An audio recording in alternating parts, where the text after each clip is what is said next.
Pakai kalau udah GPTO dong. Pakai skate lo udah genyo.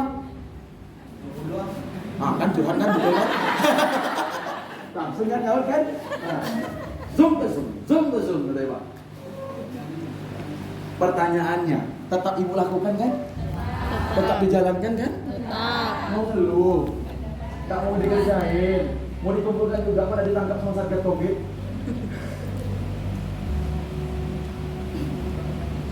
Malah berkahnya hilang Pak, Bu. Karena kita banyak ngeluh daripada berbuat. Tanpa kita sadari yang kita lakukan selama ini. Oke. Kita menggerutu aja. Ya. Apa saja perubahan yang sudah terjadi? Nih, perhatikan. Ya. Kita belajar dari seekor makhluk yang Allah ciptakan disebut dengan burung. Elang. Burung? Elang. Nah. Pertanyaan tebak-tebakan berikutnya. Berapa usia maksimal seekor burung elang? Berapa tadi? 12 tahun kurang tepat. Berapa? Berapa? 20 tahun kurang tepat. Karena udah dicek Google, kita batalkan pertanyaan. Udah nunggu deh, Bu. Bu udah berulang. 2 tahun. Giliran anaknya, Pak. 2 tahun. Salah kurang tepat. 70 tahun. Orang tua. Enggak, masih muda, Bu. Sudah. Ini definisi usia lagi lucu-lucunya segini, Bu.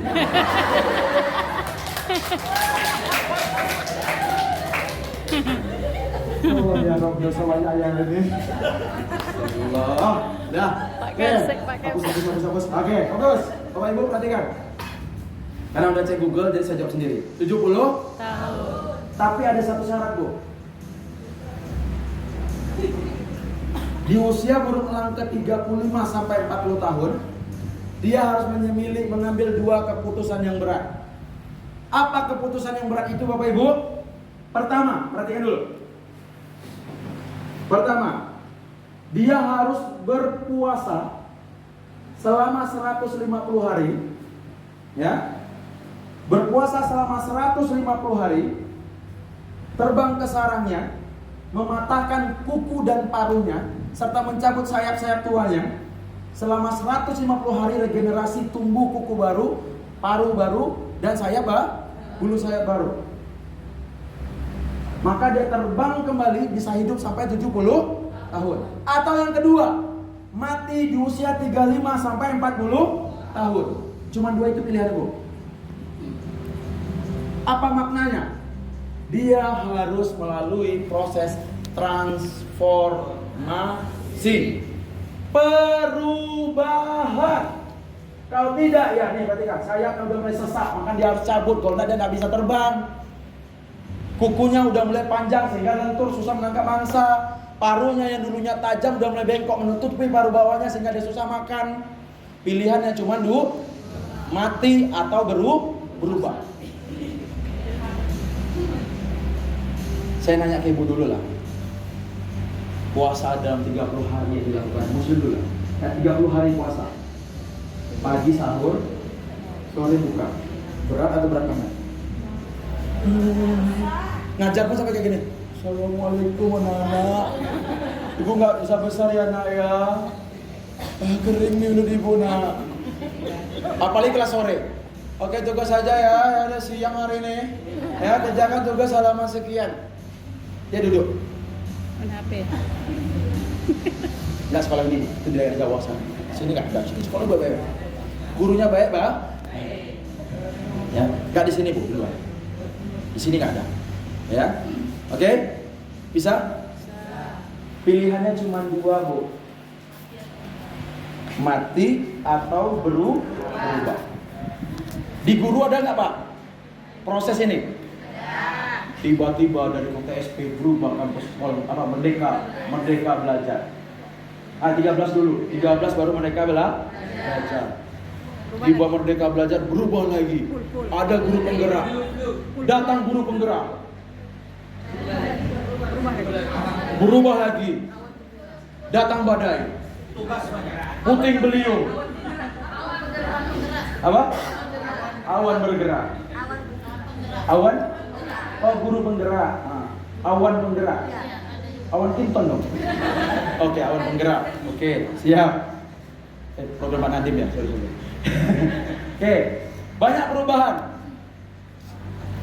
Pertanyaannya, kita akan menjadi bagian dari perubahan atau yang tergerus oleh perubahan? Bagian.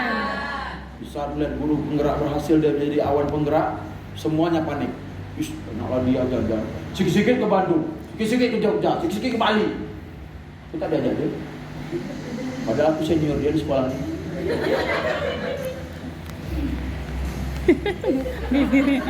Bibirnya Pak.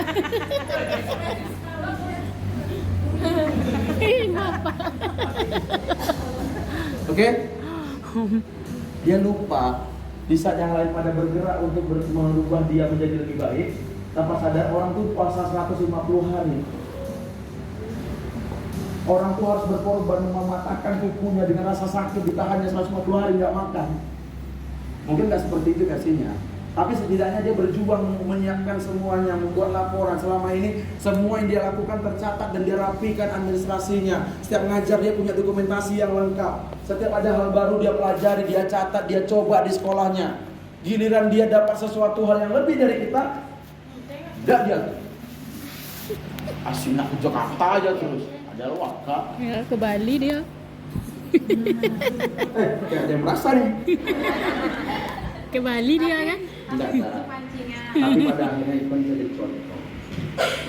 Tadi kalau siap. Oke, Bapak Ibu. Ke Ya, Bali. pagi. Apa pesan dari Akmal untuk Bapak Ibu semuanya? Ayo bergerak. Bukan memaksakan dari guru penggerak, enggak. Bergeraklah. Tidak harus sama dengan orang lain. Jadi dirimu. Berikan hati dalam bekerja, berikan hati dalam memberikan pelajaran ke anak-anak. Berinovasilah. Apa yang Amal ajarkan hari ini, cara mengisi training, cara Amal ngomong, cara Amal mandang Bapak Ibu, ini metode. Ada yang merasa tersinggung nggak dengan pandangan Amal? Tidak. Nyaman atau tidak? Nyaman. Itu ilmu public speaking. Mau tahu apa tidak? Mau tahu. Mandang orang, mandang siswa itu hanya sebatas sini sampai sini, Pak. Jangan ke bawah. Pandangan dari bibir atas ini ke bawah itu crocodile eyes. Pandangan buaya. Saya tanya ke Bapak Ibu, Ibu lain, nyaman nggak kalau dipandang orang dari sini ke sini? Risau, Pak. Begitu siswa kita, Pak. Itu ilmu public speaking, Pak. Coba pasti ada guru-guru anak-anak yang ngadu. Bu, malah saya bapak tuh ibu tuh pandangnya kayak gitu.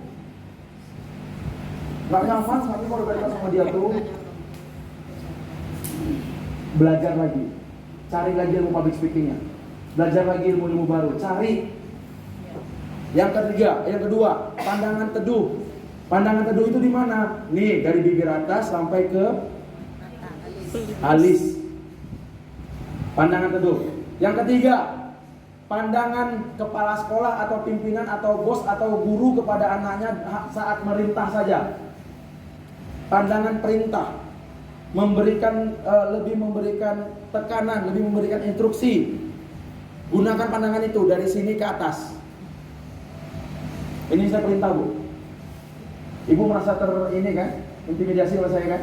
Kalau saya main gini, tadi saya turun barusan. Itu metode public speaking. Nggak ada diajarin di buku, tapi ikut kelas training. Nggak mahal saya bayar, Pak. 15 juta aja. Hari ini saya kasih tuh Bapak Ibu, ambil lillah. Oke? Besok-besok mandang anak, Pak. Jangan ke sini ya, Pak. Dari sini ke sini. Itu namanya pandangan teduh. Siapapun kita pandang dengan gini, sejak pun dia nyaman. Tapi jangan gunakan cewek ya, Pak. Terpesona dan kita lama-lama. Karena ini pandangan nyaman, Pak. Kalau orang bicara sama kita, diskusi sama kita mandang ini, dia akan tenang dan merasa nyaman. Jangan sering menyanggah. Di sesi kedua besok saya bisa bawakan metode coaching itu terbaru. Ya, beda lagi metodenya. Ya, tangan dulu Bapak Ibu semuanya. Ya. Oke, perubahan yang terjadi. Saya bahas sedikit, ya, tanpa kita sadari.